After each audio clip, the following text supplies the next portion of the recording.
नमस्कार साथियों, आज हम लोग 10th क्लास का हिंदी का ऑब्जेक्टिव करेंगे।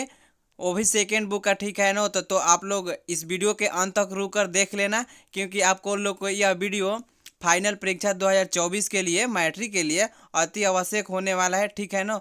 तो चलिए, अब हम लोग समय को गंवाते ना है, अब वीडियो को स्टार्ट करते हैं। तो देखिए, हम लोग का पहला प्रश्न है कि सीता को अपने घर ही में कैसा महसूस होता था। तो देखिए, सीता को अपने ही घर में घुटन महसूस होता था। उसको लगता था कि हम यहाँ पर घुट घुट कर जी रहे हैं। तो आपका ऑप्शन नंबर इसमें हो जाएगा ए, घुटन महसूस होता था। अगला प्रश्न, प्रश्न संख्या दूसरा, धरती कब तक घूमेगी शीर्षक कहानी का कहानीकारक कौन है। तो देखिए, जो धरती धरती कब तक घूमेगी पाठ है, वो किसके द्वारा लिखा गया है। तो देखिए, यह सावर दहिया द्वारा लिखी गई है। आपका ऑप्शन नंबर हो जाएगा इसमें डी, ना सॉरी, सी, सावर दहिया।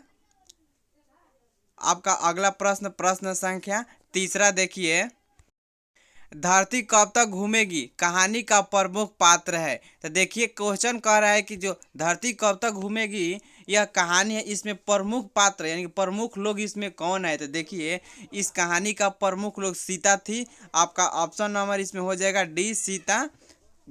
अगला प्रश्न, प्रश्न संख्या हो जाएगा आपका चौथा। तो देखिए, चौथा आपका प्रश्न है कि, तो देखिए दोस्तों, चौथा आपका सवाल है कि धरती कब तक घूमेगी कहाँ की कहानी है। तो देखिए, धरती कब तक घूमेगी यह कहानी जो है राजस्थानी कहानी है, राजस्थान की कहानियाँ है। आपका ऑप्शन नंबर इसमें हो जाएगा सी, राजस्थान की कहानी। अगला प्रश्न, प्रश्न संख्या पांचवा है कि धरती कब तक घूमेगी कहानी में किसकी प्रधानता दी गई है। तो देखिए, इस कहानी में नारी को प्रधानता दी गई है। आपका ऑप्शन नंबर इसमें हो जाएगा ए, नारी को। तो धरती कब तक घूमेगी कहानी में किसकी प्रधानता दी गई है, नारी को। अगला प्रश्न, प्रश्न संख्या छठा, धरती कब तक घूमेगी किस भाषा की रचना है। तो देखिए, जो है धरती कब तक घूमेगी यह राजस्थान से ली गई है, तो यह राजस्थानी भाषा है। आपका ऑप्शन नंबर इसमें हो जाएगा बी, राजस्थानी। तो देखिए, धरती कब तक घूमेगी किस भाषा की रचना है, तो राजस्थानी। तो आपका अगला प्रश्न, प्रश्न संख्या सातवां, देखिए, धरती कब तक घूमेगी के अनुवादक कौन है। तो देखिए, धरती कब तक घूमेगी के अनुवादक सावर दहिया है। तो देखिए, इसमें ऑप्शन 4 दिए हुए हैं, बी आर नारायण, के एन जमुना, गोपाल दास नगर और डी इनमें से कोई नहीं। तो देखिए, सावर दहिया है तो इसमें लिखा ही ना है, तो आपका हो जाएगा ऑप्शन नंबर डी, इनमें से कोई नहीं। तो आपका ऑप्शन नंबर डी हो जाएगा। अगला प्रश्न, प्रश्न संख्या आठवां, देखिए, धरती कब तक घूमेगी संकलित है। तो देखिए, धरती कब तक घूमेगी यह संकलित है समकालीन भारतीय साहित्य से।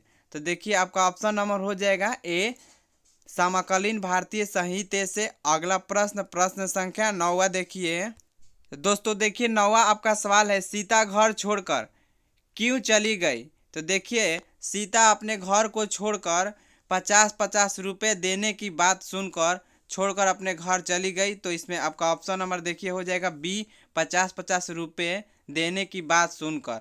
तो दोस्तों देखिए, सीता को कितने पुत्र थे। तो सीता को कुल 3 पुत्र थे। आपका ऑप्शन नंबर इसमें हो जाएगा बी, 3 पुत्र। अगला प्रश्न, प्रश्न संख्या 11 आपका प्रश्न है कि देखिए, 11 नंबर सवाल है, सीता के बड़े लड़के का नाम था। तो देखिए, सीता के बड़े लड़का का नाम कैलाश था। आपका ऑप्शन नंबर हो जाएगा बी, कैलाश।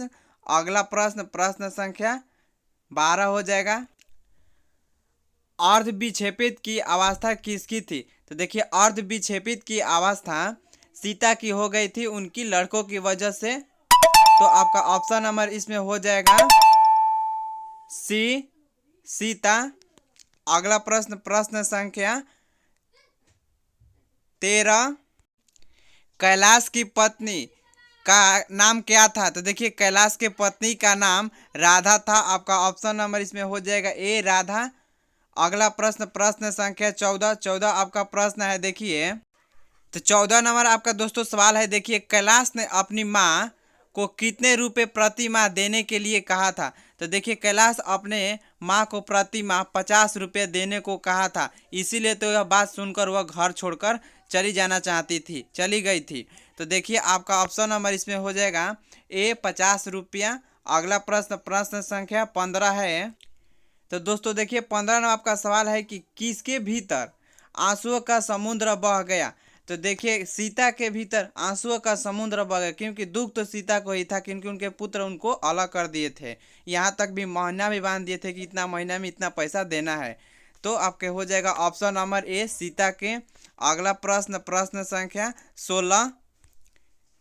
तो देखिए आपका प्रश्न है कि सीता कितने कितने दिन एक लड़के के पास रहती थी। तो सीता अपने एक एक लड़के के पास एक एक महीना रहती थी। तो आपका ऑप्शन नंबर हो जाएगा इसमें ए एक एक महीना। सीता अपने को मानती है। तो देखिए सीता अपने को भिखारिन मानती थी, इसमें ऑप्शन नंबर हो जाएगा ए भिखारिन।